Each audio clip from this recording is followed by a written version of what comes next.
હાલતા હાલતા જીવન ભગત એમ કહેવાય છે કે જીવન પરિવર્તન થઈ ગયો નથી. વેકરી ગામમાં આવે, આપણી મૂળ વાત ન્યા હતી. અને એટલું કીધું, કોઈ અહીં એવું સારણ બારોટના ઉતારા હોય એવું કોઈ ઘર ખરું? સારણ બારોટના ઉતારા હોય એવું ઘર ખરું? કે હા, ઈ તો હોય જ ને. કે ક્યાં છે?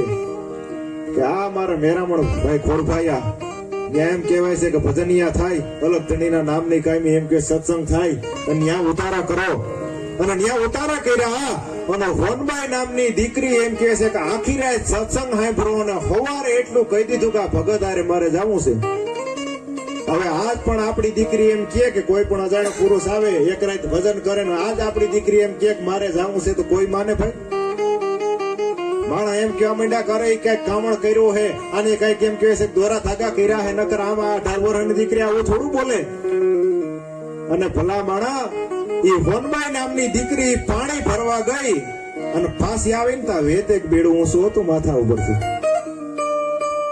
અને ઘરના પગમાં પડી ગયા કે હે માં, તને અમને અમે તમને ઓળખી નો હોય ગયા ભલામણ, તું તો કઈક અલૌકિક તત્વ છે, કઈક અલૌકિક તત્વ છે ભલામણ.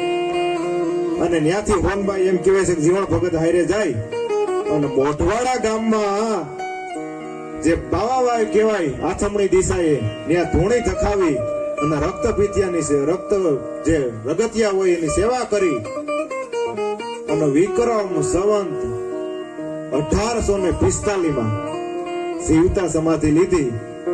આજ તમારે બરડામાં કોઈ પણ ગામમાં હોઈ જવાનું છૂટ બાપુ. બરડામાં કોઈ પણ ગામમાં લીરબાઈ હોય ને, ત્યાં હોનબાઈ હોય. અને યા હોનબાઈ કોણ? મેરડાયરો જેને ખૂબ માને, ઈ લીરબાઈ ના ગુરુ હોય તો આપણા આયર ની દીકરી હોનલમાં ભલા માણસ તમે કોઈ વિચાર તો કરો. હે, આ નેકરું મારી નાખું તોડી નાખું એમાં ડટાઈ જાય બધું. મને તો ઈ વિચાર થાય ભલા માણસ. ખેર આનંદ કરી વાત એક અલગ છે, પણ આ વાતું એમ કહેવાય છે કે જો બજારમાં નહીં આવે ને, આપણા આયરના ગામમાં દેખાડો, ખોટું લાગે તો માફ કરજો, એક પણ મંદિર દેખાડો હોનબાઈ નું હોય તો.